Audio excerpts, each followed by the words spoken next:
Hey everyone, welcome back to my channel. So guys, जो मैं आज आपके साथ टिप शेयर करने वाली हूँ वो एक हेल्थ टिप है। और टिप ये है कि अब बरसात आ रही है गाइस, और आपको तो पता है कि जब वेदर चेंज होता है तो बहुत ज़्यादा प्रॉब्लम्स आती हैं, यानी कि जुकाम हो जाता है, हमें खांसी हो जाती है, गले में खराश हो जाती है।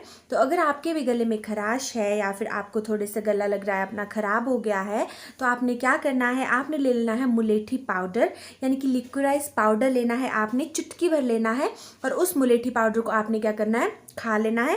और उसके बाद आपने थोड़ा सा गुनगुने पानी के साथ उसका सेवन करना है, जिससे आपका जो गला है उसमें खराश हो गई है या फिर गला खराब हो गया है तो वो बिल्कुल ठीक हो जाएगा। आप 1 से 2 दिन तक कीजिए, उसके बाद आपके गले की जो सारी खराश है वो बिल्कुल दूर हो जाएगी। सो गाइस, ऐसे टिप्स के लिए कर दीजिए मेरे चैनल को सब्सक्राइब। Bye guys.